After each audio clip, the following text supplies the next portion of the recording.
Marianne Ashley, At the federal level and the federal state and some level. state legislation. Take us back to Sacramento. Full of issues you want us to address?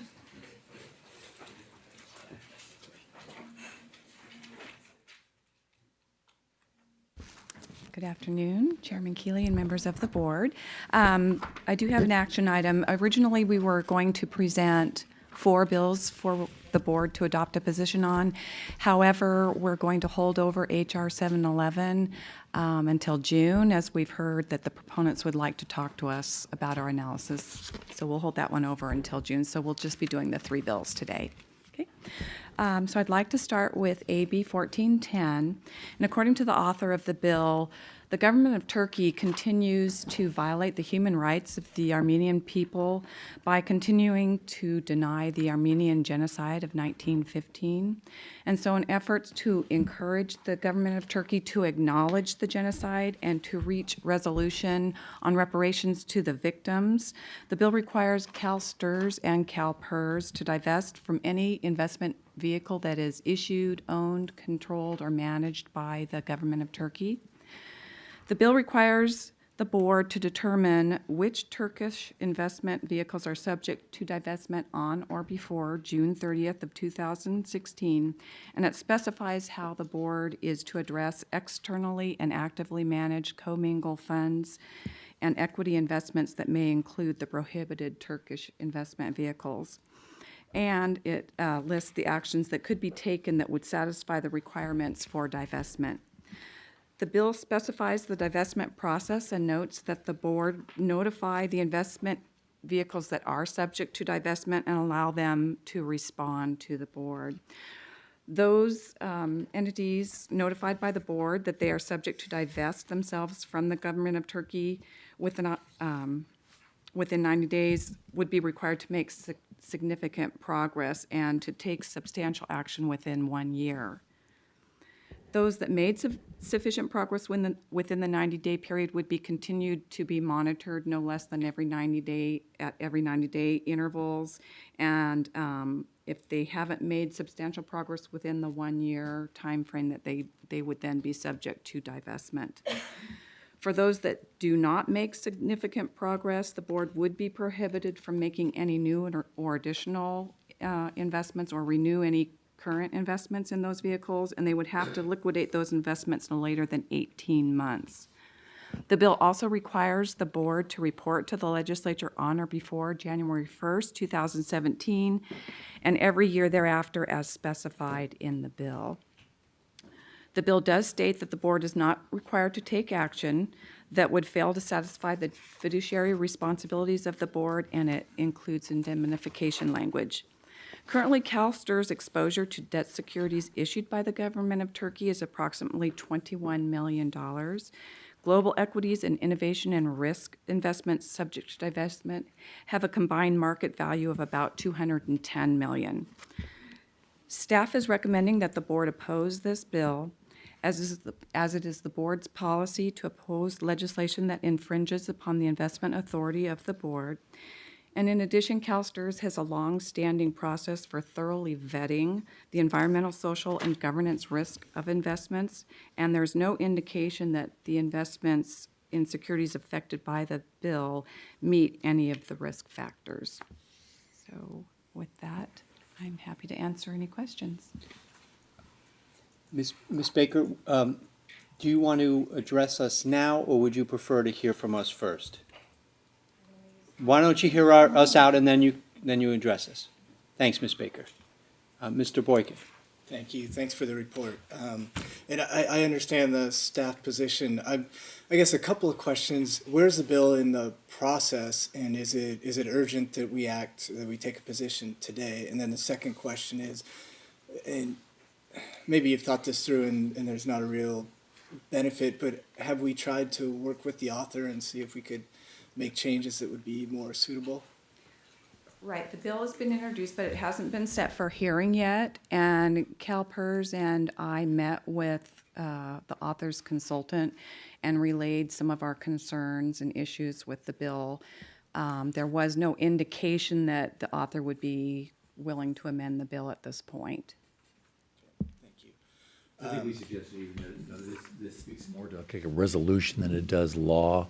This to be that it is a moral issue that's being addressed here. That would have been our counsel to the legislator, but in Mary Ann's conversation, they preferred a bill approach like this, a firm divestment approach. Even though I think it kind of rings out this type of issue to more of a resolution. Also, in terms of your question about the timing of it, I mean, if the bill will be heard in the policy committee before the board would meet again in June, so we wouldn't be able to give the policy committee the value of the board's perspective unless we did it today. Well, I mean, yeah, I just have to say, the treasurer's sympathetic to the idea. I mean, this April marks the 100th anniversary of a terrible tragedy that is the Armenian genocide. And so, today the treasurer's not willing to vote yes on an opposed position. So. Mr. Unterman? Just out of curiosity, how big an investment do we have in these types of vehicles?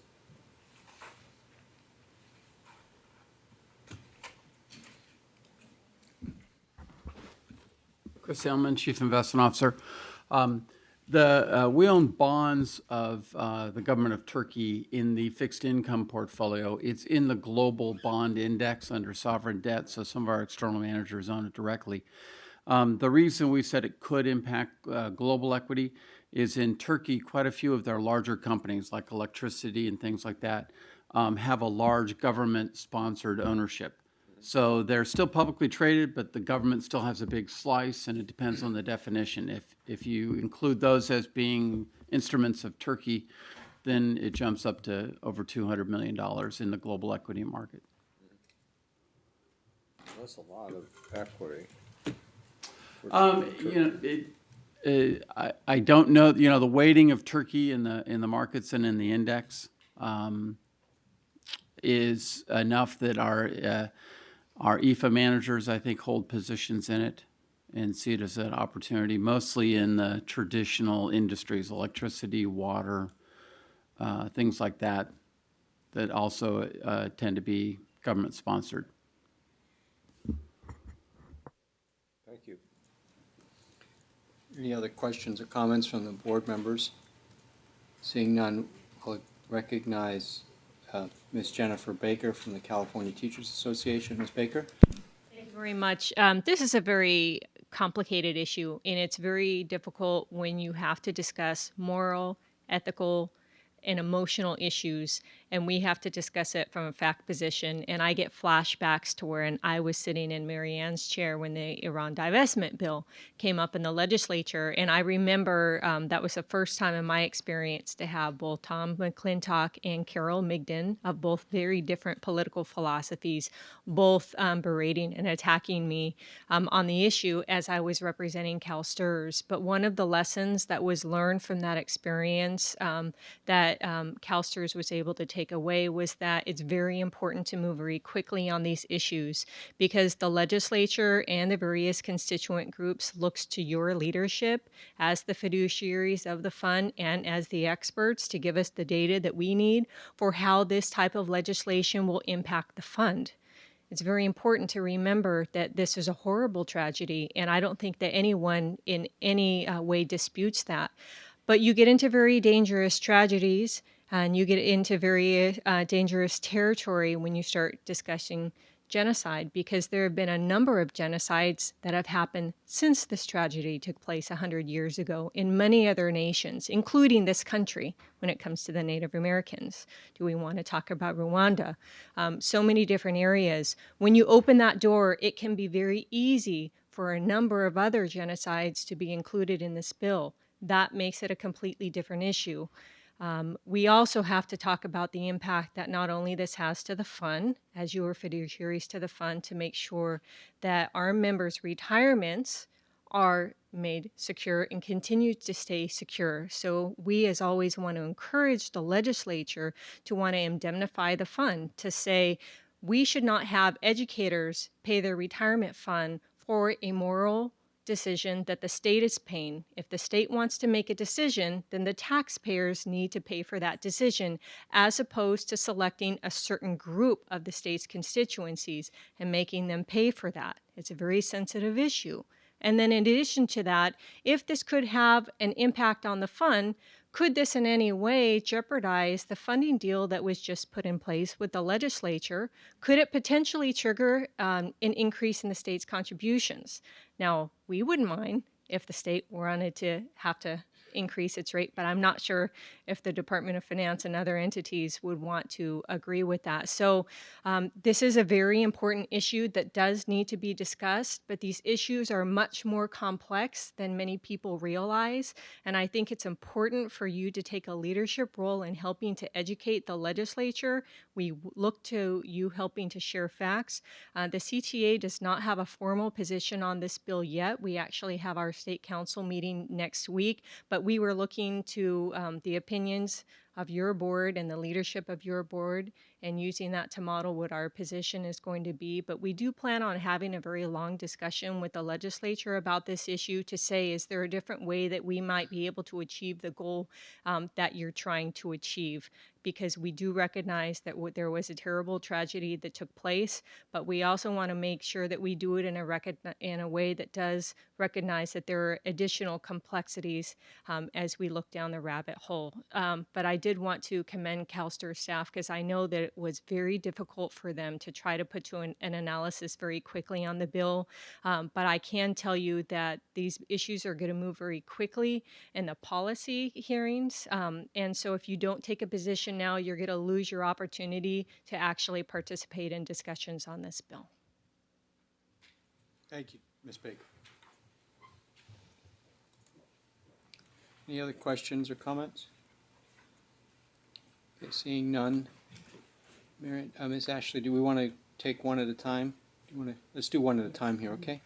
So the staff recommendation is to take an opposed position to this bill. Any further discussion? Entertain a motion to approve the staff recommendation. Ms. Ortega. Just to note that I'm going to abstain from all the legislative matters, so. Sure. Thank you, Ms. Ortega.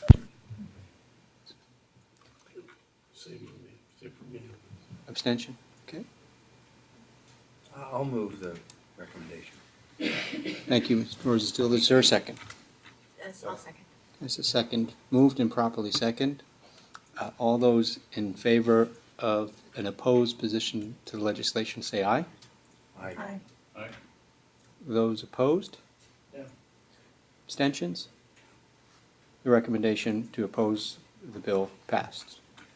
Next. Next, we have Senate Bill 185. And I just want to note that the analysis that was originally posted on the website has since. Ashley, would you just, 1 second? Oh. Would you Yeah. remove your name tag? The I'd name- rather The not. name things Oh. are just It's really okay. today. I'm not John. No name tag is better than seeing John There we Stan. go. Okay, How about that? because you are not John Stan. We love John Stanton, but Thanks, the Mary cognitive Ann. dissonance is. Okay. I just wanted to note that the analysis that was originally available on the website has since been changed to correct a typographical error. On one of the pages, page TRB 58, under position, it said neutral, and then under recommendation, it said no position. And so the correct position and recommendation is no position. So I believe you've been given an updated analysis to reflect that change. So according to the author, the combustion of coal resources is the single largest contributor to climate or global climate change in the United States. Climate change affects all parts of the California economy and environment, and the legislature has adopted numerous laws to mitigate greenhouse gas emissions. The purpose of the bill is to require CalSTRS and CalPERS to divest their holding of thermal coal power in efforts to decarbonize California and to move to clean, pollution-free energy sources. The bill was recently amended on March 25th and now includes a clearer definition of what thermal coal means, which is coal that is used to generate electricity, and also what constitutes a thermal coal Company, which is a publicly traded company that generates 50% or more of its revenue from the mining of thermal coal.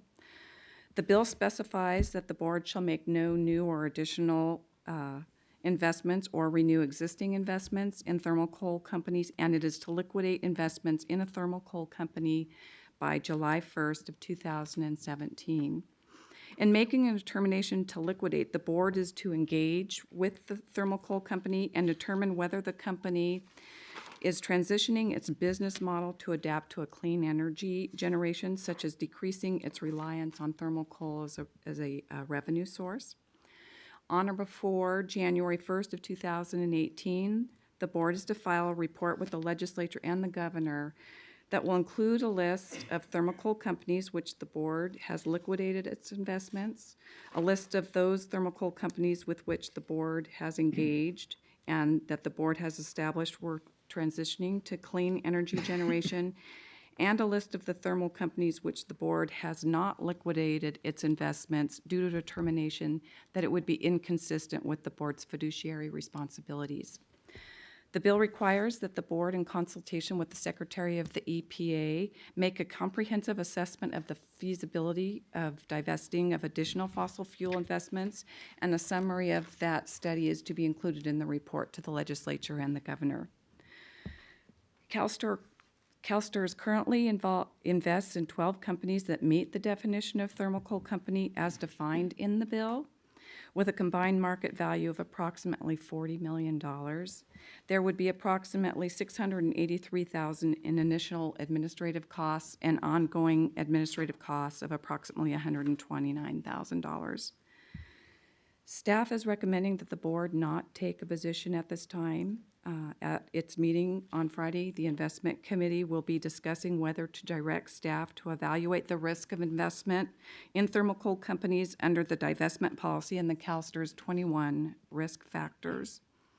Staff is recommending, however, that amendments be made to remove the requirement that the feasibility study be done in consultation with the Secretary of the EPA, and also to delete the requirements that the board adopt findings supporting determinations that divestment would be inconsistent with the board's fiduciary responsibilities, as adopting such findings would be inconsistent with the board's fiduciary responsibilities. And with that, I'm happy to answer any questions. Mr. Boykin? Just a quick question on the proposed amendments. Have we talked to the author's office about those? Yes. And are they okay with those? Yes. Actually, both CalPERS staff, the CEO, CIO, Chris, and I, myself, and Mary Ann and Danny, we all worked closely with them on all those amendments. They were receptive to all of them. We made it clear that we were not taking a position in offering those amendments, but the point of it was to make sure that the bill was implementable rather than risk having a bill proposed that none of us could know the definition of or something like that. So that was our only objective with that. Can I just ask a quick question, Mary Ann, myself? Mary Ann, if the board chooses to not take a position, do they have to vote to not take a position? That seems kind of like voting on nothing. But am I missing that point?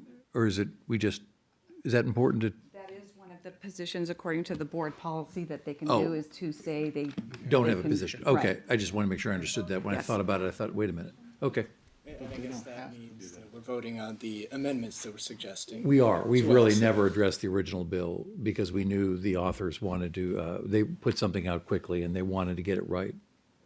With that, I would move staff's recommendation to take no position.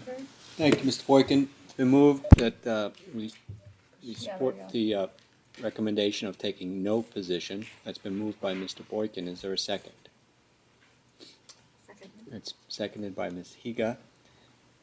Further discussion and questions, Mr. McGuire. I am a little concerned that the initial costs represent almost 2% of the value of the holdings. And I'd just like to have the investment office comment as to whether or not that cost would have to be reflected in the investment returns, because it's actually essentially an investment cost to the fund. Would you please comment on that? Yeah, that's an estimation. A lot of it has to do with the engagement and then if we might have to retain consultants, but mostly it has to do with travel and engagement. So it depends on, we've added in labor hours, which you're going to pay anyway. But those labor hours will be diverted to another purpose. Yeah, and the answer is yes, they're going to be part of the investment cost. Some of them are additionally incurred travel and things like that. So that's the added cost, but it does directly hit investments. You recall, Jerry, we had the same level, it was the same cost issues around Sudan and Iran, especially since those were international companies often involved in that engagement. Those were expensive engagements in that case. This is a small number of companies here, obviously. All right, thank you. I just wanted to Yeah. have those comments. Sure. Mr. Argentman? I'm procedurally a little lost about what we're doing. I guess it's Jack's question again. Why are we taking no position today and then talking about it in committee on Friday? And why don't we just hold it in abeyance? Because you need people to recognize that you've considered it. In the legislature. And Raina, why don't you weigh in there? I mean, in my experience, we have no position, meaning we've not considered it. Like, it's never been brought to us, there's no position. And then we took no position, which means we considered it, and we're not weighing in on one side or another, but we've considered these issues and raised the technical. So I think it's a legislative parlance about what you call the position. Could an alternative be that we delegate authority to the investment committee to decide what position we will take? I think the process is cumbersome. But I think the alternative is probably more efficient, but may not. Ed, go ahead. Well, I guess the other issue is that the decision that the investment committee makes in terms of the process that it's directing the staff to take with respect to those investments is a different matter than what the board does with respect to a proposal by the legislature to require divestment of securities. So, I mean, it could be done that way, but it's really a different matter of what is your position on a proposal by the legislature to direct you to divest of this investment, as opposed to what is the position of the investment committee with respect to what it wants the staff to do with respect to the investment. So they aren't necessarily linked. I would agree with what Ed said and just add it's that nuance of, do you want to decide the risk of these investments, or do you want the legislature to tell you what you have to do with your investments? And in this case, the board is considering whether the legislature will tell you what your duty and what to do.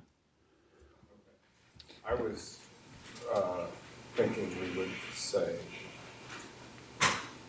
that the investment committee would decide for the board as a whole, because we're all the same people, what we tell the legislature, or authorize the staff to speak for the board as a whole. It's fine. I can tell that there are personality nuances. And I don't want to prejudge what the committee might do tomorrow, but if the committee were to provide direction to the staff to move forward with the process, trust me, we would communicate that to the legislature in communicating whatever position you decide to take on the bill, because it would have a meaningful impact on the legislature if we were to say we're going ahead with the process ourselves. So they would certainly be aware of what the committee decided to do. Okay, so Ms. Hendricks? I would just move staff's recommendation. I think it's do we been have moved, a- it's sorry, been moved in what's second, we're in Okay, final so discussions. let's Seeing vote. no one else in the queue, the motion on the floor is to take a support No, support no the position. staff's recommendation of taking no position on the De Leon legislation. All those in favor? Opposed? That passes. Abstain and abstentions. May the record reflect, those who have abstained, just raise your hand. Abstain? Raise your hand. So we got 3 abstentions. No, 2. Just 2. Arena, Yeah, we want to make sure there's. Rich and Raina. Any other? Just two. Oh, Two. 2. Okay, thank you. Ms. Yamani, did you get the abstentions from the prior? Thank you. And then the last Measure is Senate Joint Resolution 1, and this resolution requests the President and Congress to pass legislation that would repeal the windfall elimination provision in the government pension offset of the Social Security Act. California educators, as you know, are often subject to the WEP and GPO offsets, which reduce or eliminate any Social Security benefits that they may have earned through other employment or are eligible for through their spouses. CalSTRS members represent the largest single group of state and local government employees in the country who do not participate in Social Security.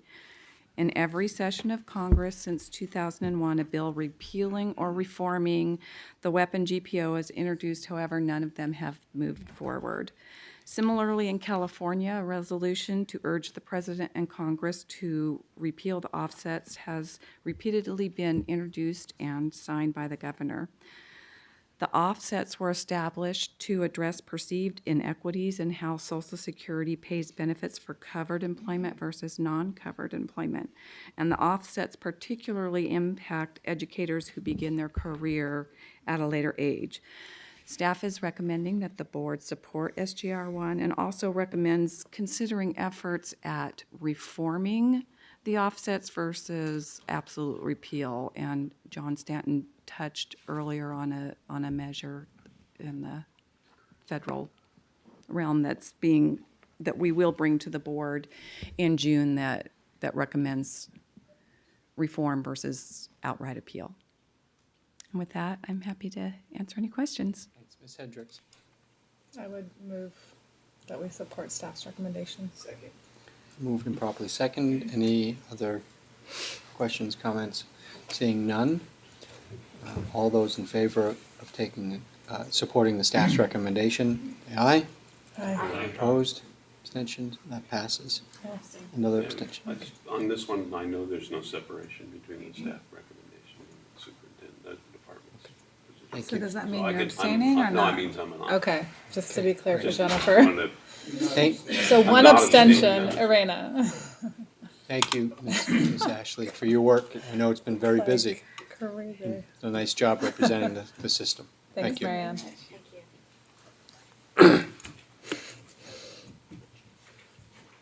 Ed, item number 9 is. Yes, this is the beginning of another regulatory process, probably not quite as intense as credible compensation and penalties and interest, but still it's something that we want to get some direction from the board to move forward. This is something that we'd presented to the board conceptually some time ago. Normally, districts, when they report compensation to CalSTRS, they report it through their county office of education. There are about 59 school districts that have independent payroll systems and could report directly to CalSTRS. And if they were able to do so, it would actually provide some efficiencies on their end and some efficiencies on our end. We have done that up to some degree. We have a handful of districts that do report directly to us, but we've never had any sort of set standards by which CalSTRS could determine whether or not those districts would be able to report separately and directly to CalSTRS. So the purpose of these regulations is to establish in regulations a clear set of standards that everybody would be clear about that provide us a sort of a legal basis to decide who can and cannot report directly to CalSTRS. And so the biggest issues obviously is that number one, that they have an independent payroll system so they can provide those direct reports. But there's a whole series of different other requirements that are outlined in TRB 83 that they would also have to meet in order to be able to achieve that. An important one is, number one, they would want to be able to report directly to us, and also their county office of education would have to agree to have the district report directly to us. There would be some mechanisms in terms of whether or not they have good audits and recently provided for, that they have a history of stable accreditation status, they have the authority to act independently, a variety of things. We want to make sure that this will actually work to everyone's best advantage, and that if they decide they do have the opportunity to terminate, to go back to reporting directly to the county office, but then they would be sort of precluded from coming back and reporting directly to us. So you don't have people going back and forth a lot. It's a relatively stable system. Where we are in the process now is that if the board gives us direction to proceed with this, the language that is in the attachment is the language that we would submit under the Administrative Procedure Act to the Office of Administrative Law. and would start the regulatory process. We have been working closely with the stakeholders to sort of get the language of this state. They seem to be comfortable with it, both the employers as well as the employee organizations, so we don't anticipate there will be much of any controversy associated with the language we proposed, but we want to start that process. So the first thing is recommending that the board direct the staff to initiate the rulemaking process. The second issue is whether or not you want, if a hearing is requested, number one, if no one requests to have a hearing on the proposed regulations, you do not have to have one. You could decide to have one anyway. One way or the other, the question is whether or not you would want to conduct that hearing or whether you want to delegate that to Jack as the chief executive officer to have the hearing. This, like I said, this doesn't rise a level of presumed interest that some of the other regulations that the board has promulgated recently has, but it's entirely up to you in terms of how you want to conduct it. We could incorporate it within the June board meeting, which is going to be a crowded meeting anyway, but we could do it with that. So those are the two issues before you, is one, directing staff to proceed with beginning the process, and number two, whether or not you want to delegate the authority to schedule and hold a hearing with the chief executive officer. And with that, I'd be happy to answer any questions that you have. Any questions or comments? If not, I would entertain a motion. Mr. Zeiger? Yes. My question has to do with costs, is cost to the system. Is this create efficiencies for us, or does it add costs because we've got, let's say there's 58 more of them out there that have to be, what's the impact on us? We don't, I don't, we would probably not allow more than a handful at any one time just because of the workload associated with it. I think what we were thinking in terms of if maybe 5 in a year can meet all these standards, that's probably the most we would take. And I believe that we could absorb that cost to do that. Yeah, it would be, but there would be efficiencies once they were in place. Because there's the, we have enough trouble monitoring everybody to make sure that they're all doing everything the right way, and does that create a big workload It probably to have would to add? be, my guess is. Or is it easier? I think it's Because actually we don't easier have in the the long run. intermediary. We don't I have to don't know the go answer through to that. layers. Yeah, it's clear who we're dealing with, and I think our expectation is that it'd be easier, but I'll let Peggy, it's Okay. Peggy's area that's It's responsible like for it. I don't care who does it, it's more that, the question is, what is the administrative burden, if any? Clearly, staff in our member account services and employer services areas have responsibility as liaisons to the entities that report to us. So while there might be some increase there, we do believe that there would be greater efficiencies since the County Office of Education, as the go-between, has to take the payroll feed from those independent payroll systems that districts operate and sometimes massage the data in order to fit a standard file format that they have developed, which can create some confusion in the process and potentially some delays. So from the district perspective, it may reduce the amount of penalties that get passed on to them because they're now responsible directly for the reporting. It also would be of interest primarily to the community colleges who have no other formal financial tie through the county offices of education the same way that the K-12 districts do. So it would give those community colleges the opportunity to report directly to us. We've been doing this for the past 2 years on a pilot basis to see if there are districts who can meet all of our requirements and who can provide the information to us on a timely and accurate basis. And that pilot proved to be successful, which is what caused us to then desire to formalize this through a regulatory process so that we can give guidance out to other districts in terms of what our criteria are. But there are 1,100 something school districts. We certainly don't anticipate that we will have them all reporting independently in the next 5 years. And what happens if the county and the district don't agree? Then there's no deal. Then there's no deal. So they need to work it out between them. We don't make ourselves the intermediary. We've actually required on the pilot programs a resolution from the licensing boards of both entities that acknowledge fully what the relationship severance is. Anything else? Mr. Unterman? I'll move it. Thank you. And in the motion, I'm going to include the authority for Jack to hold the hearing. I'm just shocked for one moment. Let me just move. Okay. I'm just gonna. Oh, gosh. It's 5:30. Commissioner, so I can pull this off. We have confidence. Any think you further can handle it. discussion? We have a second, and Sharon I seconded. seconded. Any further discussion, comments? Seeing none, all those in favor of the staff recommendation, say aye. Aye. Any opposed, abstentions? Thanks, Ed. Thank you. Okay.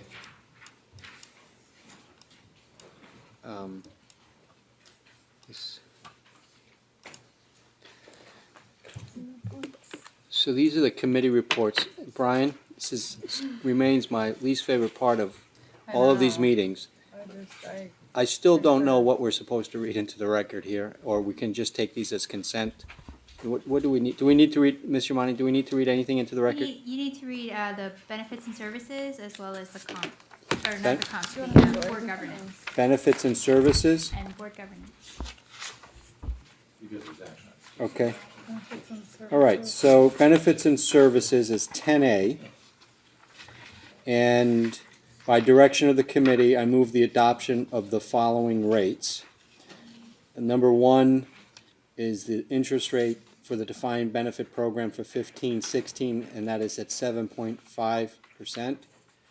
Number two is the credited interest rate for 15-16 for the defined benefit program credited interest rate, and that is at 0.49%. Number three is the minimum interest rate for 15-16 of the cash balance program, that is 3.15%. Number four is the minimum interest rate for the DBS program, that too is at 3.15%. In addition, I move for adoption of the following employer contribution rates for the elected officials of employee organizations, subject to the approval of the actuarial valuation by the board. The 2% at 60 for 15-16 is at 10.73%. 2% at 62 is also at 10.730%. By direction of the committee, I move the adoption of the employer contribution rates for the reduced workload program for CalSTRS, 2% at 60, also at 10.73. And then there's an attachment with all of the other interest rate recommendations. I was going to defer that to you, Mr. Boykin. Would you do that for us?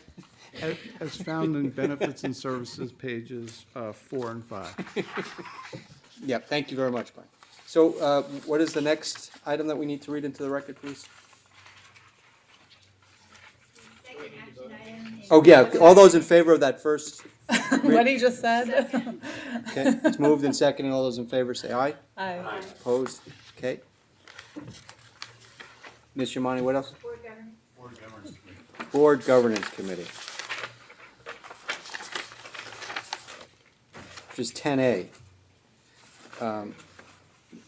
By direction of the committee, I move to approve the education policy revisions in section 500D, which was provided in the second reading. Okay, it's been moved and seconded. All those in favor? Aye. Opposed? Ms. Yamani, anything else? All right. Can we find another way to do this? I'm sorry, I was a little bit slow on the uptake. The last time we did that, we just referenced the resolutions. Yeah. And so, I'm sorry, next time I'll. It's fine, we'll just find I'll it, get we'll ahead talk of about a little it. bit next I just time. find it really awkward, and it's the Yeah. end of the day, and it Yeah. just seems like, It was, and I apologize. it's okay, We we'll made figure that it out. smoother. We'll make sure that's public. All right.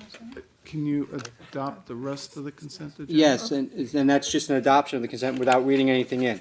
That's correct. Okay, so that includes the contracts for approval. Does anyone want to Yes, I do. pull an item from the I want consent? to pull that. I wanna Okay. pull the third one. Which one? The non-competitive bid for review of the project management office. Okay, is that the third? Yeah, that's the third one. Okay, so Mr. Rosensteel is pulling the, is that the, It's the non-competitive bid for the review third of the contract. project management office. It's at the TRB. bottom Thank of you. the second page. Got it. So, were any other polls from the consent? So can we approve all of the other ones? Okay, so all those in favor of approving the consent items with the exception that is being pulled by Mr. Rosenthal, say aye. Aye. Opposed? Thank you. So if we could address that, Paul, you have the floor. So this is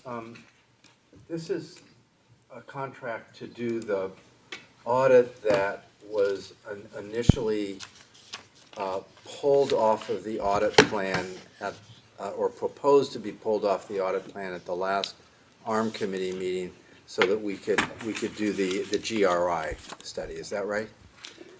Yes, that's correct. Okay. There was a proposal to defer that. Right. And then we're looking at an alternative for contracting out that work with the appropriate skill sets in order to complete that audit in the plan. So first of all, I just want to make one correction, because twice in this discussion, it describes this as an audit plan as approved by the Audit and Risk Management Committee. So first of all, I want to make it clear, the Audit and Risk Management Committee does not approve the audit plan, has not approved the audit plan, probably will on a going forward basis, but has not. So, Okay. so this is not because, the situation has not arisen here because of a plan that was approved by the audit committee. It has arisen because of a plan that was presented to the audit committee and promised to be done by staff. So I guess the question here is that what we're doing is, and I want to thank staff for figuring out a way to move forward on this so that we don't delay it. And Larry, I appreciate very much your work on this. I guess the question that I have though is, we're having to do this as a non-competitive bid because we don't have a pool in place of approved vendors. So I guess one question is, why don't we? I mean, we issued the RFP, 9 months ago, and we haven't been able to fill the pool despite the fact that the old pool has expired. So one question is, why is that? And the second question is, if we're going to have the pool in place in 2 months, I think the question before us is there, because staff had actually recommended that we pull the whole item and not even do the audit in what was recommended to us initially in February, is there now an urgency to doing this such that we need to do it so quickly that we have to do it without a competitive bid? So if staff could address those two questions.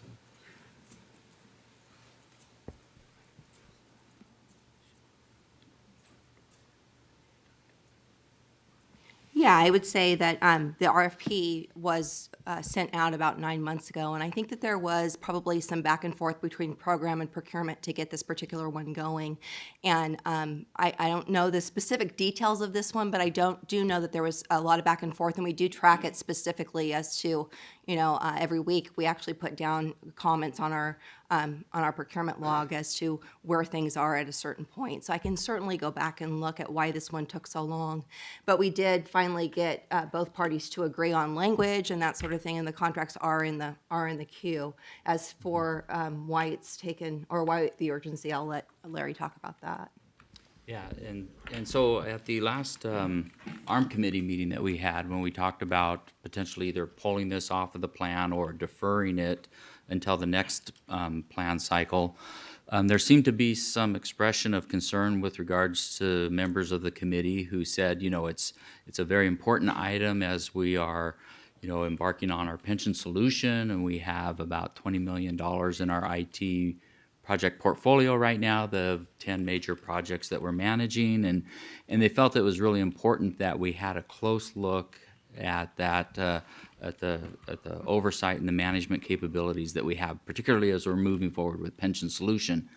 So our thought was, why delay, particularly when we have funding available, we have a process in place that we can get the right skill sets in and continue moving forward with that assessment.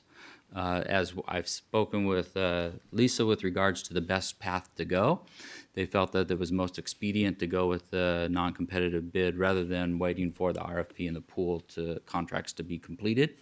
So as a matter of perceived urgency expressed by the committee of that this is important for us to keep moving forward as an organization and not to have that delay period.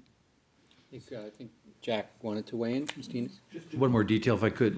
Larry, I just want to make sure, apart from the RFP, no RFP, sole source, no source, or even jumbling the agenda, I'm assuming that we're using a contract here because you thought there was added value, added skill. It isn't. Otherwise, you would have just reorganized your own staff project schedule, right? We're doing this, I want to make sure, because we think this is more complicated and needs that extra skill, right? Yeah, it's Okay. First of all, it's in the plan, we regularly contract out IT types of audits, right? And so it does require kind of a high level area of skill. It's a very specialized area within that industry. Actually, there's professional certifications involved and things like that. It's a higher level of skill than what we currently have in our audit services area. And so if I felt in order for us to really accomplish it, yes, we did have to contract that out and in order to be successful and really be prepared as we move forward with a pension solution. Okay, so given that, so we're better with an outside source. And then second question, because as Paul pointed out, we're currently in charge of the plan, the schedule around it. Do you think from your seat this deserves immediate attention or can wait from, as you control the work plan? You, Larry, I'm sorry, as a director, I mean, what do you feel? Do you feel from your risk assessment we should be doing this sooner than later or not? I think because you are in charge of the plan as we've currently developed that. Yeah, two areas. One is, we also recognize it as an enterprise risk, and it's found in our risk management report, and there's mitigation strategies involved with managing that risk, and part of that is an assessment with regards to our enterprise IT management capabilities, and so it also helps address that enterprise risk, as well as delivering on our audit plan, and to be able to accomplish that, and I believe that it's a significant enough risk to the organization that we make sure that we have the right processes and IT project management capabilities in place as we continue to plan and move forward with pension solution. I appreciate that, and I guess I'm appreciative of this. I will support this, but because I do think it's important too, as we discussed at the ARM committee last time. I guess, when we expressed an interest in seeing this go forward, I don't think we had a sense that we would have to do this as a non-competitive bid. We didn't know that we were going to have to now sort of make an exception to our policy. So I think that's the question. That's why I raised the question. I mean, and I think my concern is mostly the one of why did a pool lapse without and we couldn't put another pool in place. I have a lot of confidence in Larry and his staff and his judgment about who best can do this. But I think the board is being asked to sort of make this decision about either delaying something we've expressed and you've expressed is important and having to do a non-competitive bid. And I also did want to note that it wasn't a plan approved by them. But so with that said, thank you, and thank you, Larry, for figuring out a solution to this, and I will support it. But I felt it was important to point out a few things. So. And just so you know, this is an item, I do a report for Jack every single month. I'm not sure, Jack, if you share that report with the board, but it is talking about our SLAs, and this is something that is on our list. There's about 14 items on the list where we're beyond the service level agreements for amendments and solicitations, and this is one of them. And as I mentioned, Paul, there was issues with this one. I can't off the top of my head remember exactly what they were, but we do track on a weekly basis where things are in the queue, because we're really trying to get our arms around that to make sure we do a better job of getting things in place before other things expire. So, Before you leave, Mr. McGuire is in the queue. Thanks, Mr. Chair.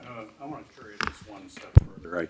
I agree with Paul that there's justification here. We do need this to be accomplished. It's not a large, huge contract, but normally when we've seen non-competitive bids brought to us, there's a firm that's named, not vendor to be determined, and there's a justification as to why.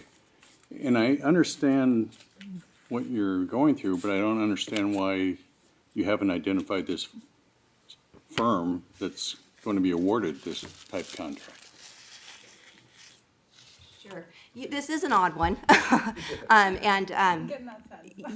This was an odd one. And unfortunately, at the time that we actually did this item, Larry and his team hadn't identified the vendor yet, only knowing that we needed to identify the vendor. And so I think that he hadn't selected who he was going to use for this particular venture, but I think he has some new news now. Yeah, so subsequently to preparing this agenda item, we've entered into some discussions with KPMG to perform this work. And so they're currently reviewing a draft statement of work that we have and providing us with some preliminary estimates, things like that. I wanted to get those preliminary estimates from them before we went public with the agenda item on disclosing costs and things like that. So we have that well underway, and we're looking at moving forward with KPMG. Thank you. Ask a quick, I don't want to belabor the point. I guess I want to understand, because I feel like it is important for us to understand these processes. And I think the point being made is just, we understand there's aberrations, but obviously we just want to make sure, our job is oversight. So when you said SLAs of a service level agreements, so you're talking about, so I don't really understand what that is. What's a service level agreement? So we had come to you previously and shared with you that an average solicitation takes 6 months, and an average amendment should take us 60 days to process. So those are our established service level agreements, and although we do a timeline that's approved by the business area, sometimes solicitations take longer, sometimes they take a shorter amount of time, especially if it's an IFB, because there's no interview process or evaluation that needs to be done. It's just lowest bid. So the report you're talking about that you go to Jack is, here are the ones that are taking longer than 6 months. Exactly. Heads up, and that's one of those 14 or. It was the one we used to do every month, and we Yeah. now do it less often. Right. Well, Yeah. I kind of asked because I know that's something that we've discussed before. Yeah. Right. And so that's what you're discussing. We still is the report out to timeline. Jack on where we are on things to make sure that, we're accountable for the No, I processes think that's a good thing. and making sure, and it gives me a bird's eye view of where we are from my procurement perspective too, so. Great. Thank you. Seeing no other questions or comments, I'd entertain a motion to approve the one item that was pulled, that was just discussed. Ms. Hendricks? Move approval. Moved approval. Moved and properly second. All those in favor say aye. Aye. Opposed? Seeing none, thank you. Thank you very much, Nadia. Thank you, sir. Thanks, sir.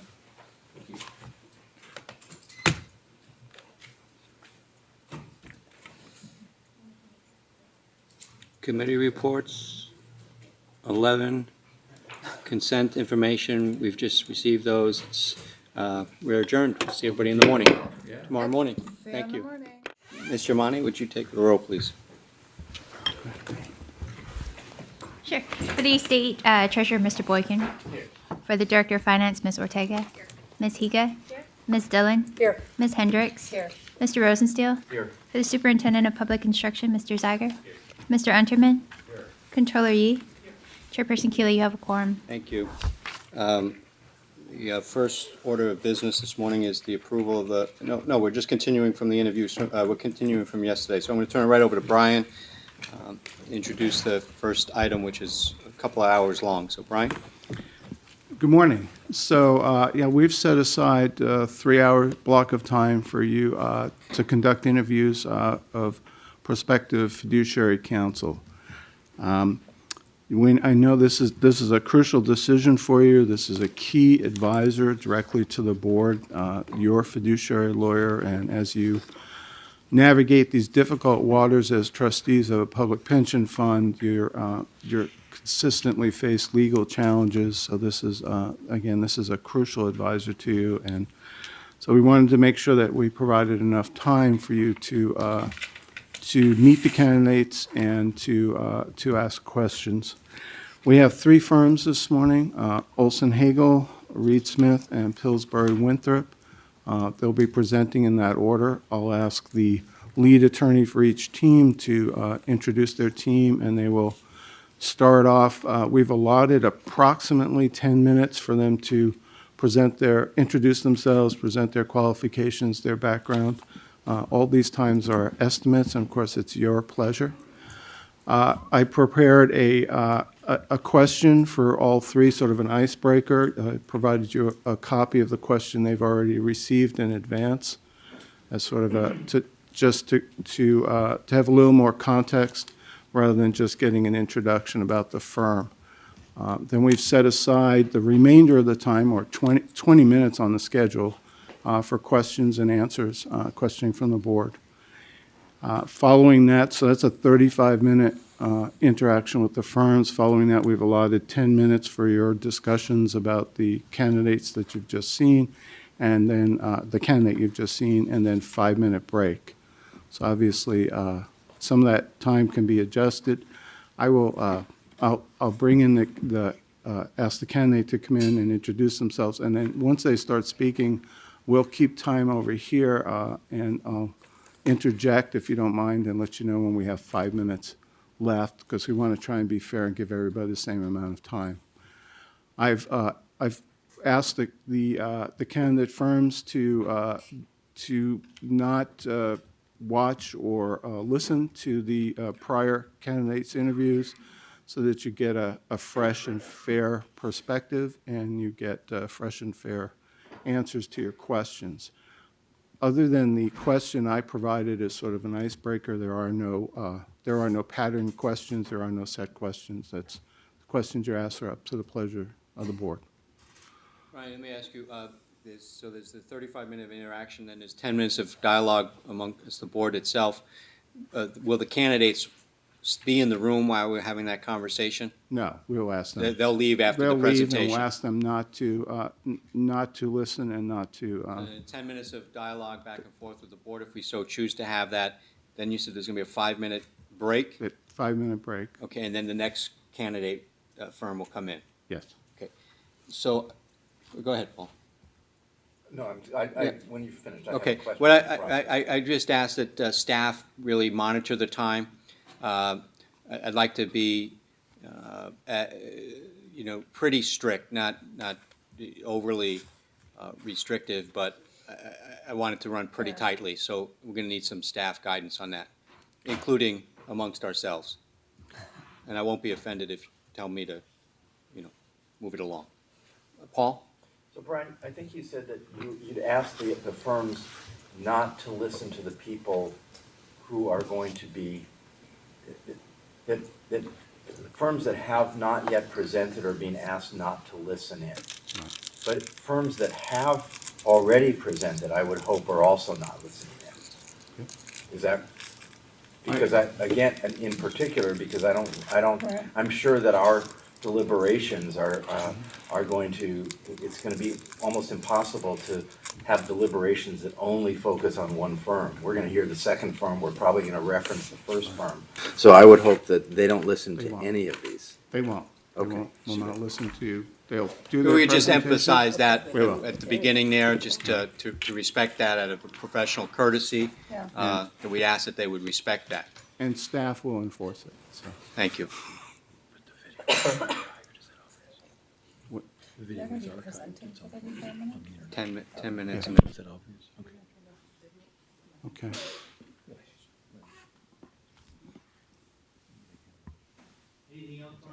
No, I think that's it. Before we begin, I just want to acknowledge and thank Board Member Joy Higa for joining me at the meeting in Glendale where we interviewed, I think it was 5 or 6 firms. We spent an entire day together, so she sacrificed at least that full day and a day of preparation to come to Glendale and was an integral part of the process of bringing these 3 firms. Thanks very much, Joy. Brian, back to you. I think Kirsten's going out to bring in Chris Waddell from Olson Hagel. And just by way of time, since we're starting a little bit late, you may want to shave off your time on your break. We're scheduled to do 9, 10, and 11, but I leave that to your choice. Good morning.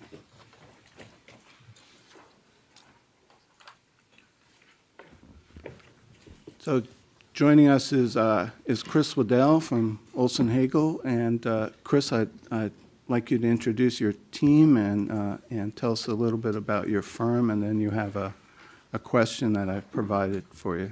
Sure. Thank you. Morning, everybody. Good morning, It's Chris. really a pleasure to be here. Rather than repeating information in our response video, to talk about our firm's approach to the practice of law generally, and specifically with reference to our finding a voice issue with relevant, our representation of public retirement systems. Thank you. In the areas of fiduciary and plan administration law.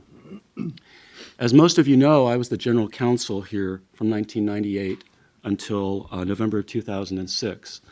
And I left after that to become the general counsel at the San Diego City Employees Retirement System, SD-CERS, which was in the middle of digging out from a horrible governance meltdown. When I left SD-CERS 2 years later in 2008, I started thinking about building the kind of private law practice that I would want to work with if I was still an in-house counsel. The core quality and value that I looked for when hiring outside counsel was trust. I wanted to be able to trust that the firm and attorneys I was hiring had the necessary expertise to bring to bear on whatever issue, case, or controversy they were being brought in to assist on.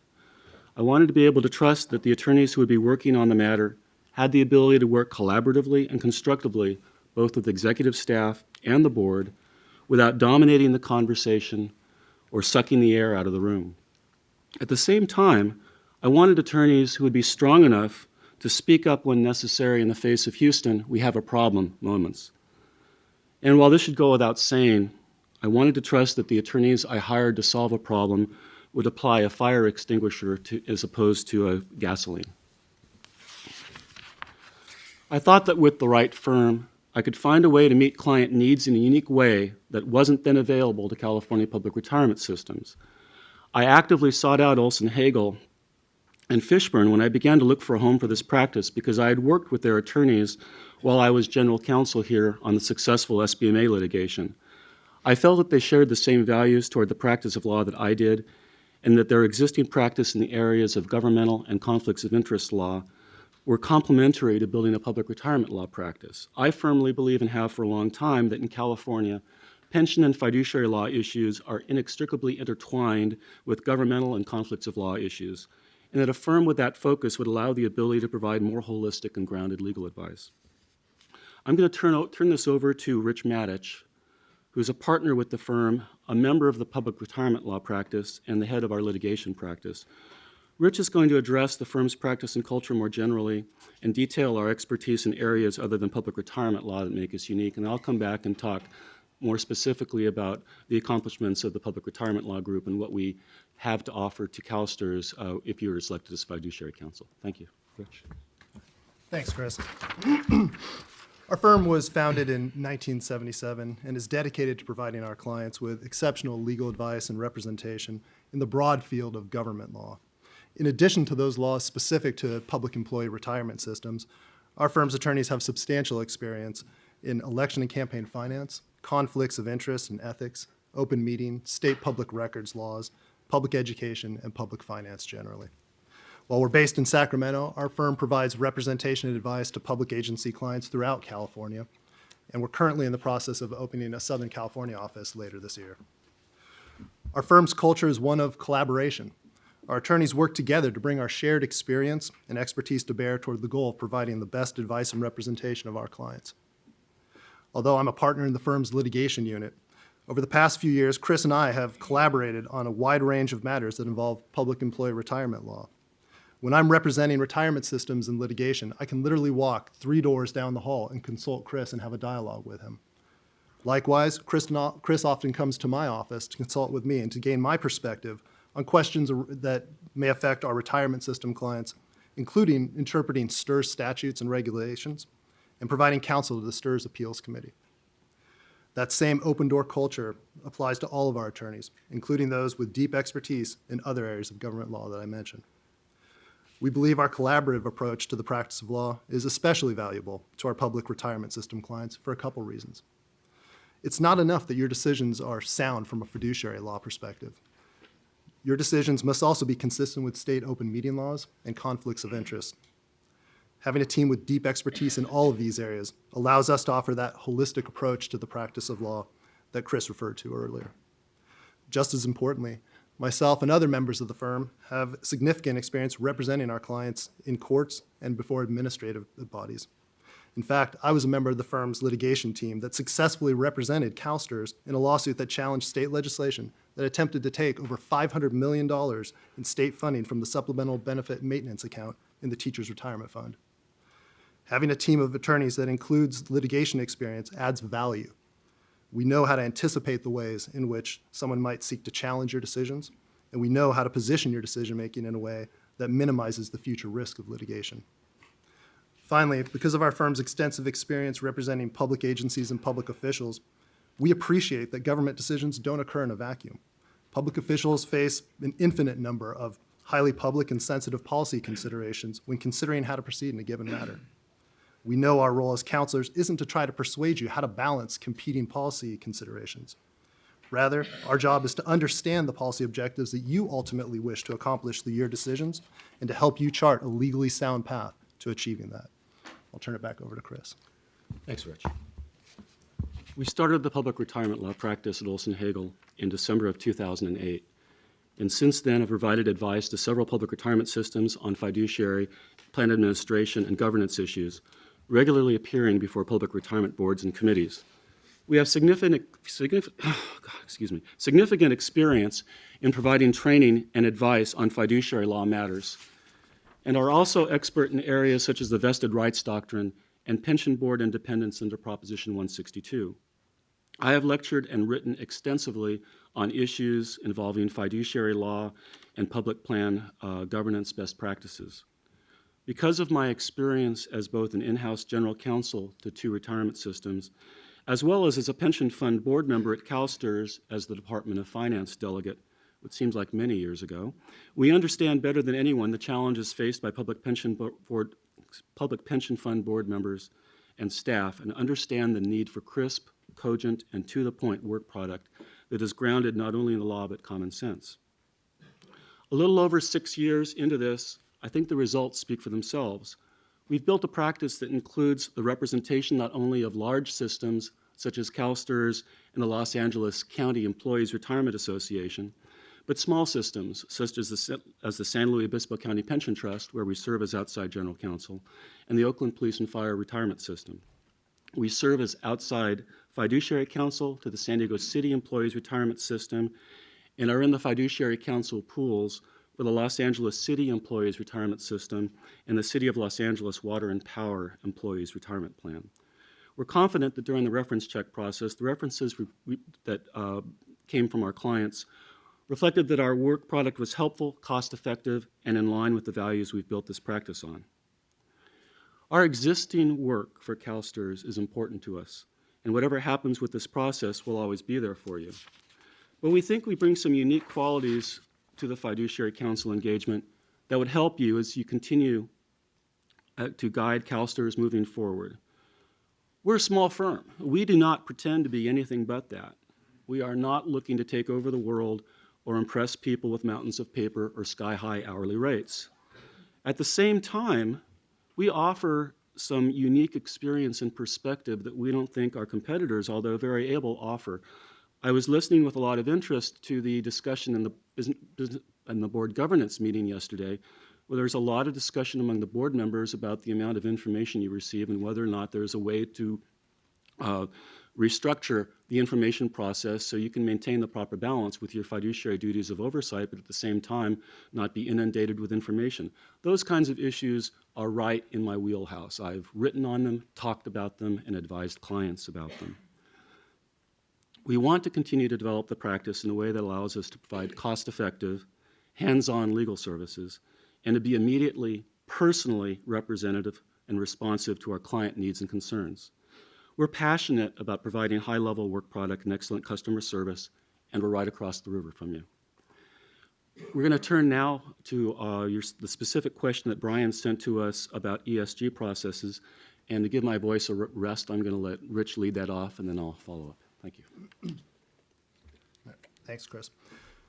So to begin with, CalSTR's investment policy for mitigating environmental, social, and governance risks, or ESG, already provides standardized processes for considering and dealing with ESG issues arising from its investment portfolio and potentially that violate one of the 21 risk factors identified in the policy. Because of this, in our view, your question really boils down to how is this process triggered when an ESG issue is brought to the board's attention, either by a board member, by potential legislative action, or by shareholders or other interest groups. Existing board policy and practice answers this question in the case if the issue is raised by a board member internally or by proposed legislative action. When brought to the board internally by a board member, the member can ask that the issue be placed on the investment committee agenda for discussion and potential action. As an example, tomorrow in an investment committee, you'll be considering whether to direct staff to evaluate the risk of investment in thermal coal, and that was placed on the agenda by the investment committee chairperson. Likewise, in the case of potential legislative action, CalSTRS has an existing standardized process for evaluating proposed legislation, and that process was followed in yesterday's board meeting with respect to legislation proposing divestment of thermal coal investments by both CalSTRS and CalPERS. Finally, CalSTRS' 21 Risk Factor Review Committee is constantly evaluating CalSTRS' investments in light of the 21 risk factors and providing the board with an annual report concerning the committee's activities. In short, CalSTRS already has comprehensive processes in place to deal with ESG issues brought to the board's attention internally by board members or staff or through legislative action. So, given all that, in our view, the question is whether the board should adopt additional processes to receive input on ESG issues from other channels, such as from stakeholders, interest groups, or members of the public. And if the board wishes to do so, what those processes should be.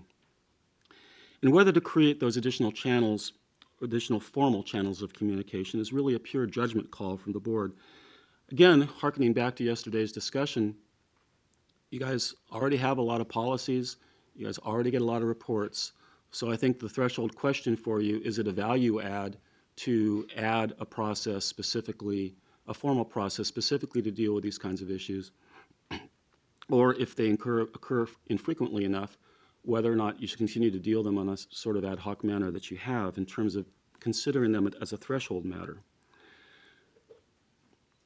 If the board wishes to create more formal channels for input on ESG issues from stakeholders, interest groups and members of the public, since CalSTRS already has an internal 21 Risk Factor Review Committee, one option the board may wish to consider in this regard would be to leverage the existing work of this committee by highlighting its existence on CalSTRS' website, providing more frequent public reporting on CalSTRS' actions on ESG issues than currently occurs in the annual report.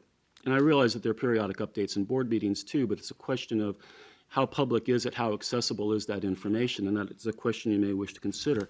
And that could serve two useful purposes. The first useful purpose is that in some instances, somebody who has a concern about an issue and wishes to approach CalSTRS about it may not be aware of what CalSTRS is already doing. And if that information is readily available to them online or in some other fashion, it may actually result in the member saying, okay, they've got this covered, I don't need to make an issue out of it. Even if it doesn't have that effect, having the information publicly more available than it already is could lead to more informed requests from stakeholders because they have the benefit of the knowledge base that already exists with respect to the existing body of work that CalSTRS has done in a given area. Turning to the question of what should be included in the record to support any decision to act or not to act, we actually think that the information provided in the reports of the 21 Risk Factor Review Committee constitute a sufficient record, and of course that's supplemented by the agenda materials, meeting videotapes, and minutes that cover ESG issues that are brought to the Investment Committee. In sum, if it wished to do so, we believe the board could create a formal channel for ESG-related concerns, and that if it does, but the threshold question is whether or not it needs to do so. And the second question, that's a judgment call for the board, and if the board decides to do so, it should first look at the existing work of the 21 Factor Review Committee. I'd like to step back a little bit from Yes.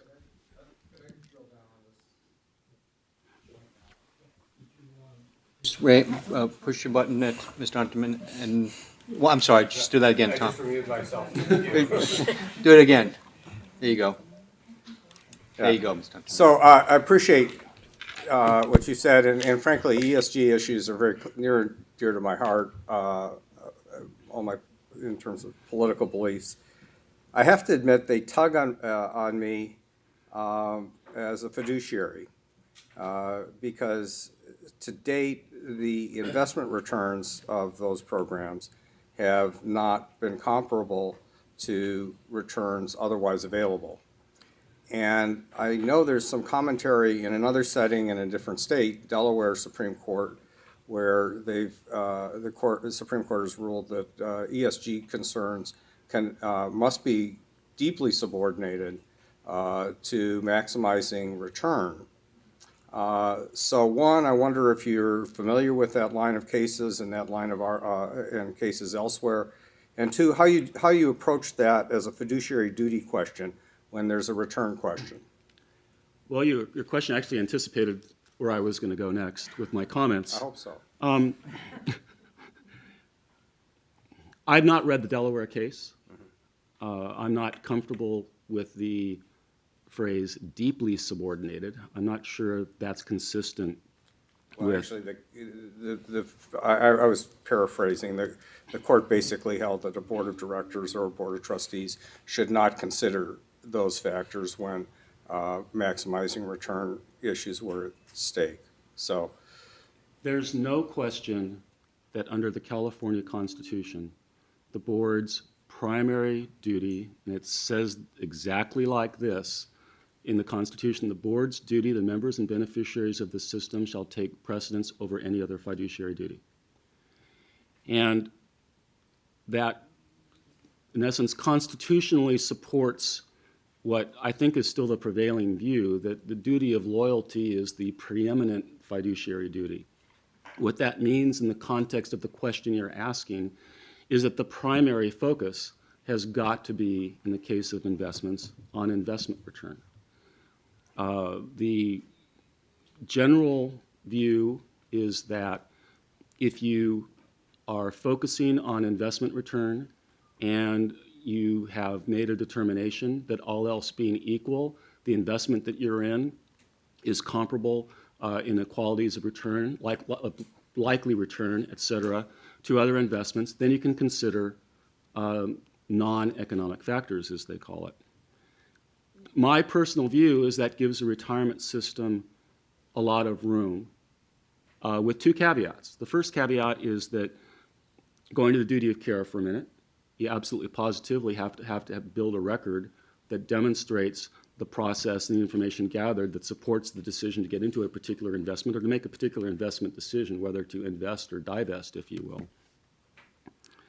And secondly, I've seen circumstances, not here, where a public board is ostensibly making a decision based upon economic factors, but there's enough commentary from board members about the evils that they're trying to address that go beyond the investment, where it really calls into question what the real basis of the decision is. If you look at the duty of loyalty, one way of looking at it is if you're an actor on a stage and you're asking the director, what's my motivation?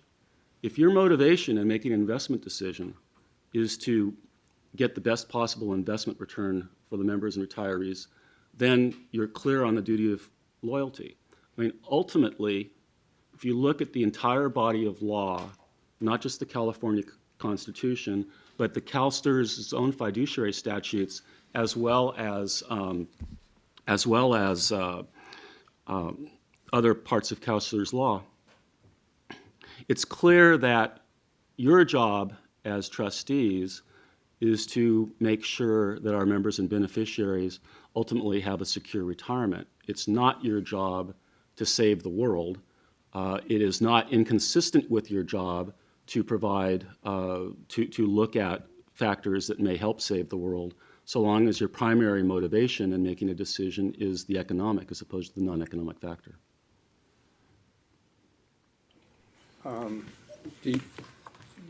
That's helpful.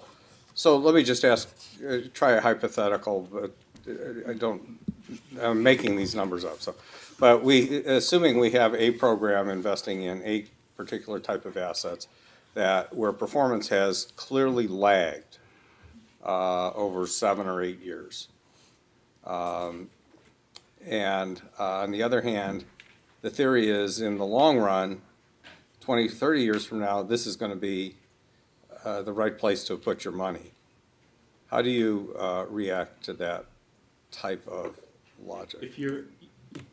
There's no debate that this system is, in essence, investing for the very long run, essentially forever. So the question then becomes, at what point in time, at what measurement, is there a measurement period that sometime between now or 7 or 8 years from now and forever where you have to step back and conclude maybe, we need to reevaluate this.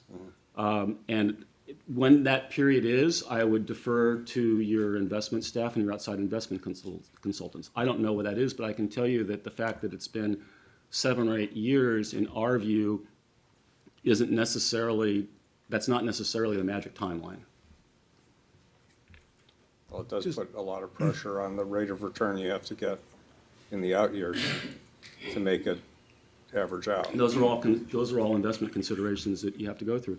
Right. When you are making everything that CalSTRS has done to date with respect to investment decisions in the ESG area has been made primarily with an eye towards economic factors.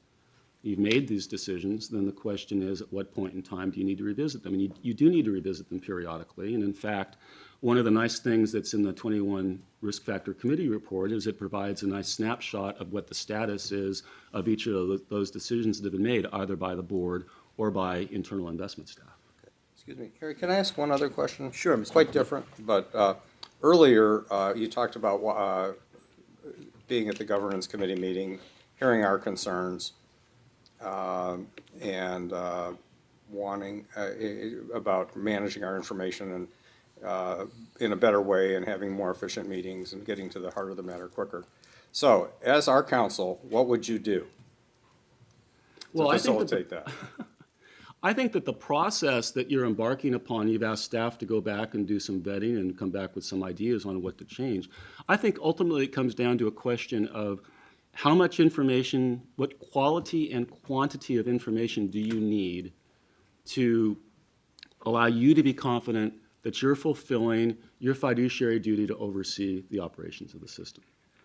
And it's probably something less, and maybe something less than 71 reports, whatever the number was, but it's probably something more than 5 or 6. I mean, again, there's a balance. This is a very complex operation that the 10 of you are in charge of. There's a lot of moving pieces. It's a lot more complex than it was when I first joined the system in 1998. So the issue that you were talking about yesterday is an issue that everybody has constantly, maybe not constantly, but periodically it has become an issue for discussion. I mean, that's one of the factors that went into the decision that I was a part of in terms of helping write the items several years ago when you moved to an every other month board schedule. Because the every month board schedule was difficult for you, and it was also extraordinarily difficult for staff because staff was in a constant cycle of either preparing agenda materials or doing board meetings, and it was felt that wasn't necessarily the best model. Now, the problem is going to every other month meeting that concentrates the information more for you, and then the question is, to what extent could it be synthesized? And my sense, having gone through the board books for the last couple of months,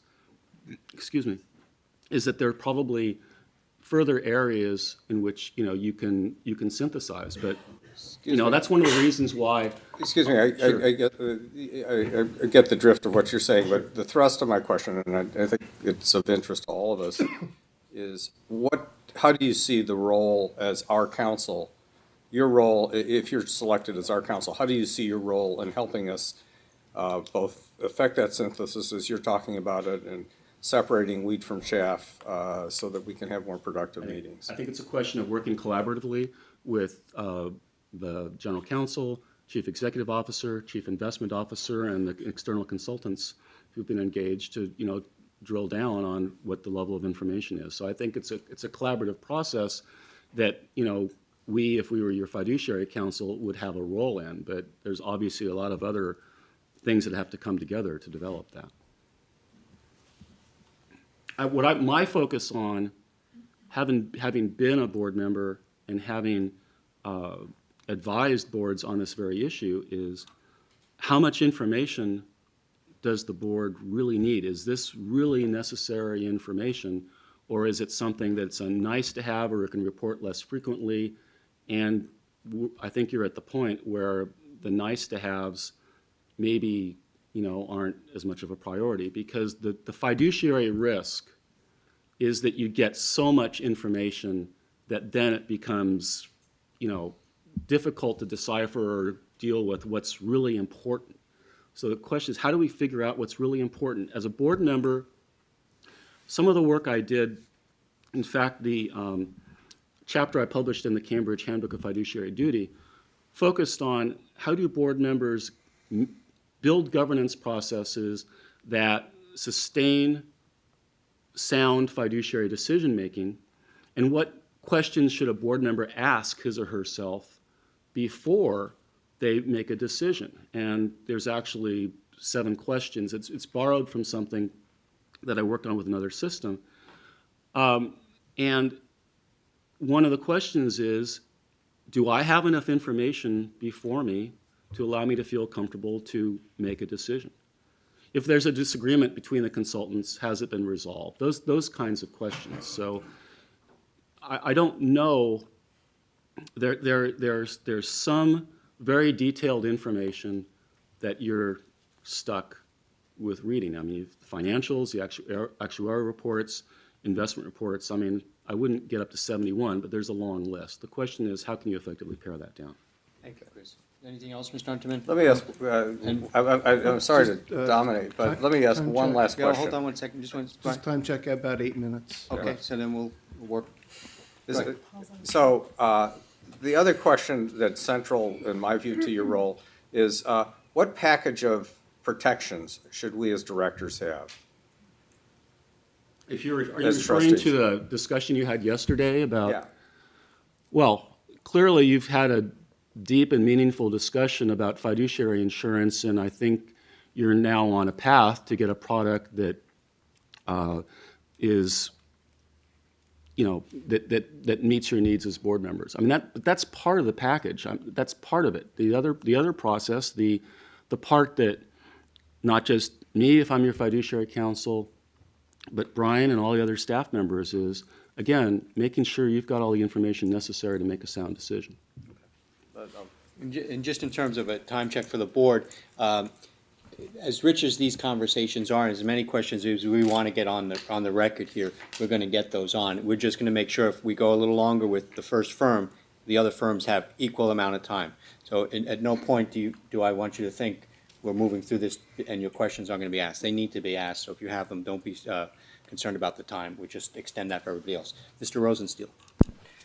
Thanks. Let me continue on with Tom's last question. So I'm trying to understand what you see your role as. You're providing legal counsel to the board. I'm assuming that you would let us know if you had a disagreement with staff on a legal issue. Absolutely. Okay. Now, let's look at this real-world situation that led to the discussion that we had about fiduciary insurance, because that was an issue that was brought to our attention by our former fiduciary counsel, who brought to the board's attention the fact that, in his opinion, this was not a legal opinion, but in his opinion, the coverage that had been put in place by staff was not adequate and could be improved upon. Would you see that as your role, to do that, if you had been in his position? If I saw a risk of that nature, the answer to that question is yes. I think it's important for the board to realize, though, that views of what the role of fiduciary insurance plays in an organization, and particularly with CalSTRS, evolve over time. We went through a process when I was general counsel probably about 10 years ago, where we engaged another outside consultant, had deep discussions with the board, and the board's viewpoint at that time was that it was much more important to look at the issue of providing what I think was referred to yesterday as protection to the system in the event of catastrophic loss, as opposed to the individual fiduciaries. At that point in time, and I don't know why this is, but the focus of individual trustee liability was not a primary focus of the discussion, nor was it at the time at any other system that I was familiar with it then, because we did a lot of benchmarking 10 years ago. Frankly, I think what happened and why this is much more in the public focus now is what happened in San Diego, which I'm painfully familiar with, because there was a breakdown, huge governance breakdown, and in San Diego, the indemnification decision was actually, for the board members, was controlled by the City of San Diego City Council. And that became an obvious political concern. And it was great seeing Michelle Cowan yesterday, because Michelle actually, we used Aon to help us totally revamp our fiduciary insurance coverage in San Diego to address the very concerns that you were looking at yesterday. So I think these things evolve over time. But the short answer to your question, Paul, coming back to that, is yes. If I saw a concern with respect to insurance coverage or anything else. I mean, the first instance, I have a very good working relationship with your general counsel, and I don't think that's a bad thing, because I know that he views his role as being your attorney as well. So in the first instance, I would talk to him about it. But if we aren't able to reach agreement, then absolutely, I've got a direct channel to the board, and I would use it. Let me ask one more question, following up on the ESG conversation. So what you were saying is that we can make a decision on on an investment that brings in non-financial factors, as long as we're comfortable that we're going to get the equivalent return that choosing between investment A and investment B are going to give us the same return. If we can come to that conclusion, then we can make a decision on the basis of the only slight modification, and it may be a distinction without a difference, is that our view is that primary focus has to be on investment return. Right. But you can consider other factors so long as... So here's my question, because it seems to me that our problem is the challenge in front of us is not choosing this investment or choosing that investment. It's choosing a strategy that presumes something about the future. So there are a lot of people who think that if we don't address climate change, that the world is going to be a bad environment in which to invest. And there are a lot of people who say, no, that's not true. If there's global warming, buy farmland in Canada. There's always an opportunity. So, and our members, because we've got more than 800,000 of them, probably, are not of one mind on this, right? And we invest not only for their defined benefit returns, but we're also investing their own money in the DBS and the CB plans. So how do we get to the point where we're so confident that we've made the right prediction about what the future of the world will be, that we can make decisions on the basis of where we think the world is going to go on environmental factors and meet our fiduciary duty? Because it by definition is reducing the universe of investments that is the basis for our expectation that we're mitigating risk and getting maximum returns. Every single investment decision you make, ESG or otherwise, is based on some prediction about what the future is going to do. You're Not necessarily. I don't think that's even true. your asset allocation decisions, if you're looking at, are you going to, move more money into stocks or away from bonds based upon what the thoughts are in the long-term interest rate environment for fixed income? I think that to some extent there is some taking account of what we believe. I mean, in essence, you're making investment decisions based upon the advice you've received as how they are likely to perform in the future. Viewed in that light, I think with respect to ESG issues specifically, there are a lot of activities that CalSTRS has already been engaged in and for a long time, and in fact is at the forefront of with respect to ESG issues, the 21 risk factors, building that into a part of its governance, corporate governance activities, and so forth. And so the first question is, what are we doing now? Is it enough? Do we need to be doing more? Again, measured primarily through the prism of what's in the best interest of the long-term return. And going back to, I think the other part of your question touches on the question that Tom asked, which is, well, what is the term? When do we need, at what point in time do we need to rethink that? And I don't have a good answer for that, because I think that is more of an investment question as opposed to a legal question. But clearly it falls within your duty to keep an eye on it. And my impression is that as a board, you have been. But I guess the question, you're right, we're making decisions in our asset allocation about where we think interest rates are going to go. But in general, we're usually not far off from what is an overwhelming consensus.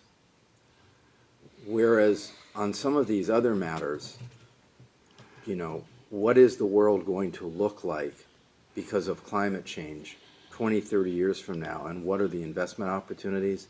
There's far from near consensus. So what do we have to build as the case to develop this as strong a consensus as we have about our capital market assumptions about interest rates? Well, let's just take stranded assets as an example, because that's going to be an issue that I think has come up before you and is going to come before you in the future.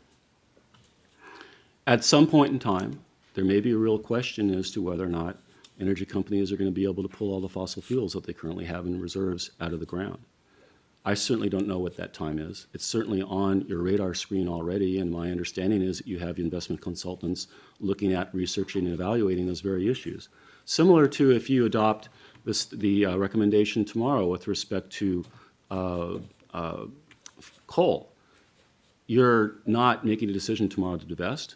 You're making a decision to direct staff to research this, gain the necessary input from consultants and lawyers and the like, to build upon your information base so you can start to make a decision. There's a lot of discussion in the fiduciary law world about whether or not the duty of care creates a herding mentality. In other words, if you don't do the same thing as everything else, you're going to be in trouble. I have a slightly different take on that, which is that you can fulfill your duty of care and stray from the herd so long as you have a prudent basis for doing that based upon information, research and the like. And I think that it's an example of an issue that is going to be a very important one for CalSTRS to look at going forward in the next few years. Thank you. Are there other board members that have any questions? And before I acknowledge Mr. Unterman again, is there anyone else that has a question or questions for Chris and Rich? If not, I'm going to turn it over to Tom for his question, and then I have a final question that I'd like to pose for the two of you. So going back into this ESG discussion you were having with Paul, and it was helpful.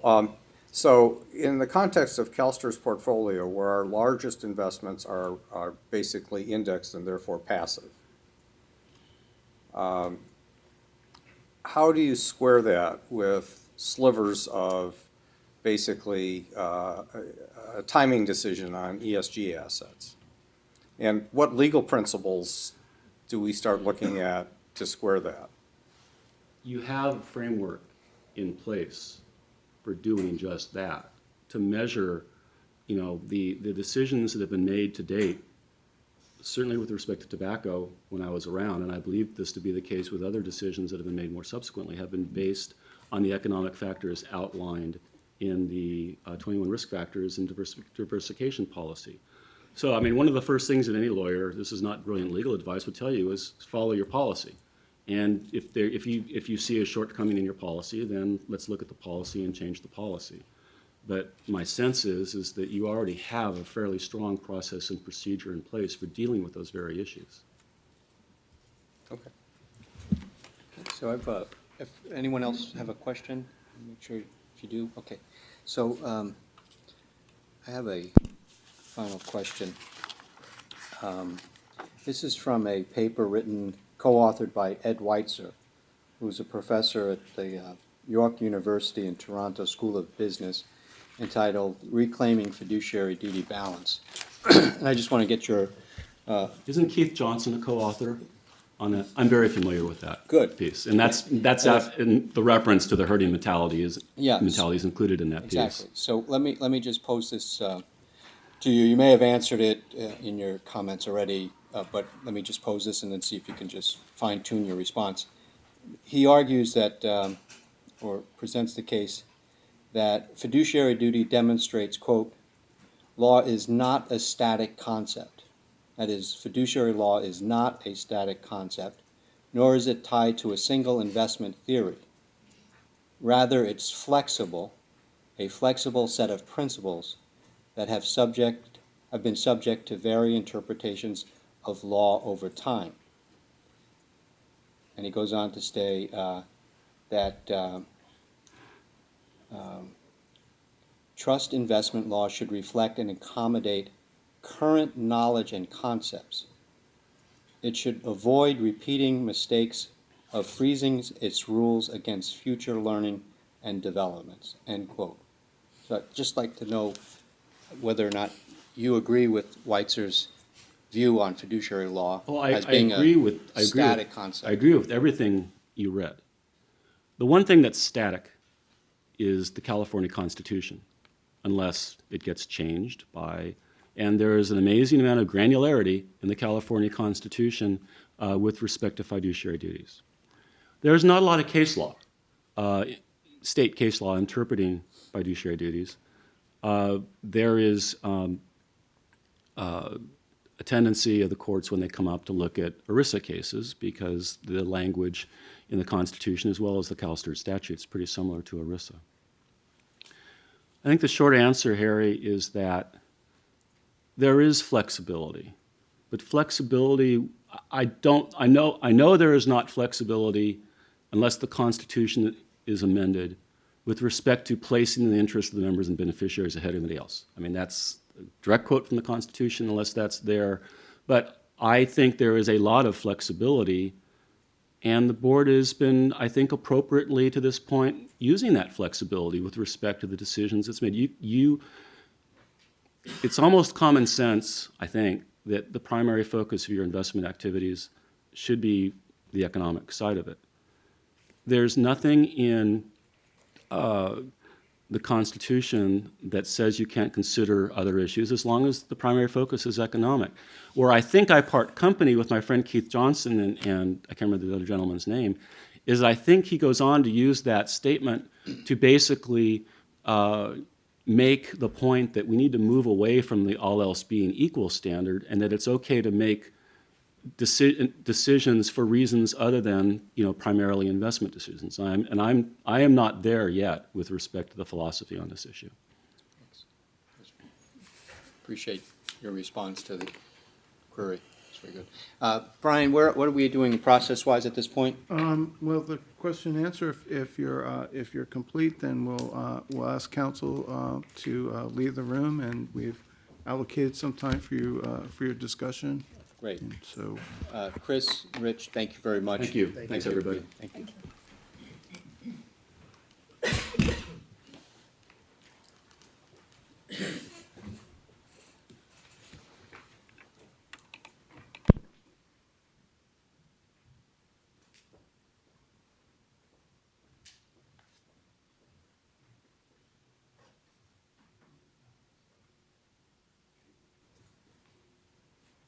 Thanks, Brian.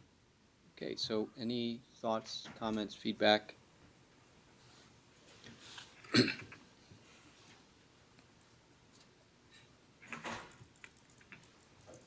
was a little unsatisfied with the answers to my 3 questions.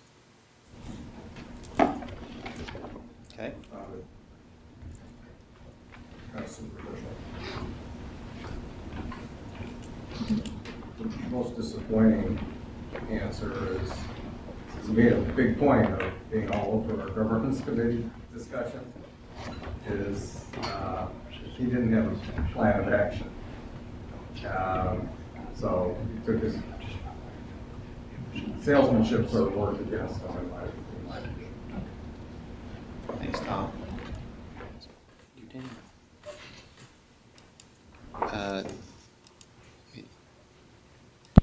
Joy? Yeah, I guess the comment that I would make is he had some comments to make about how he would work with the board and with staff to address the reports issue. You know, we had some discussion around the fiduciary liability insurance issue. You know, I appreciated what he said in terms of the fact that sometimes the issues and the board itself evolves over time, so what may have been important to one set of board members or staff might be different for another.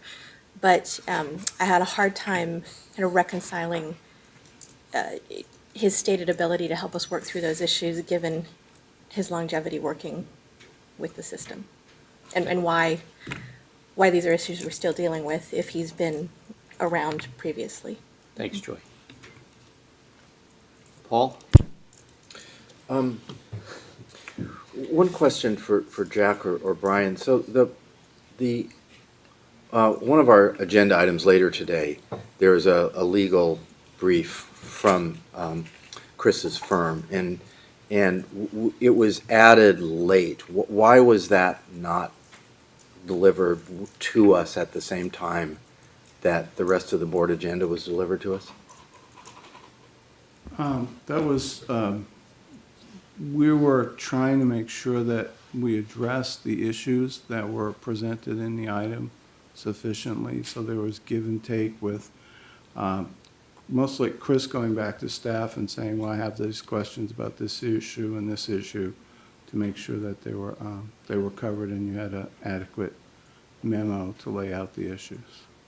Right, so, but why wasn't, I guess my question was, everybody else got their, 1,100 pages in pretty much on time.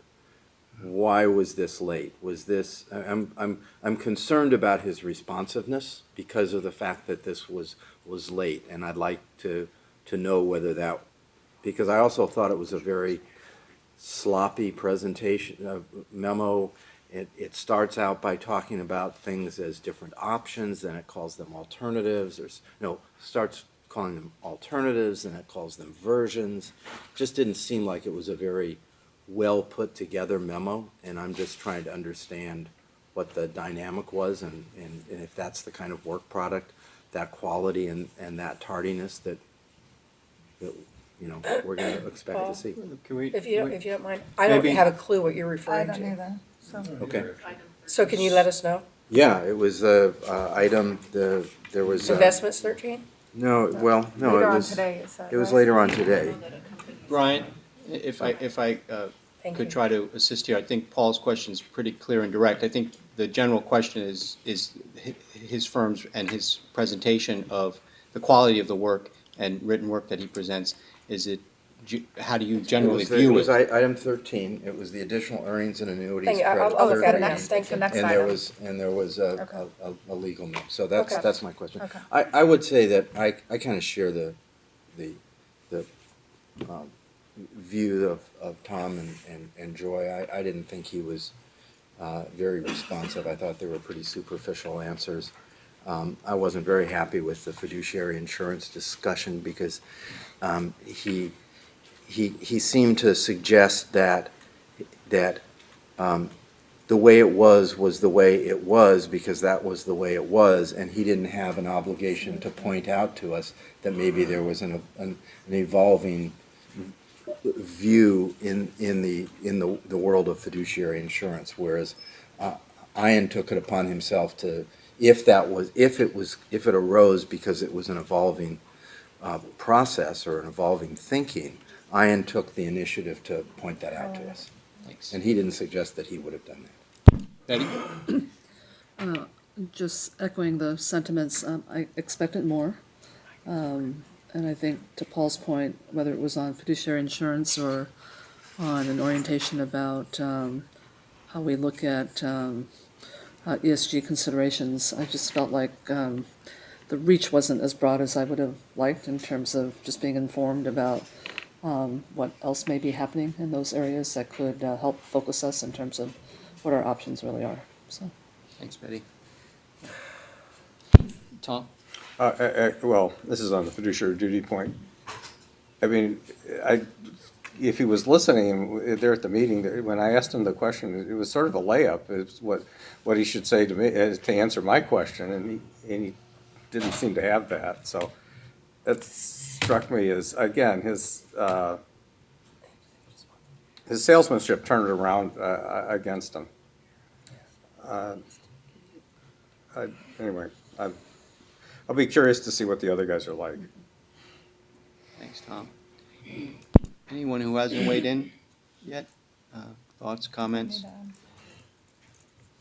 Nothing? Okay. All right.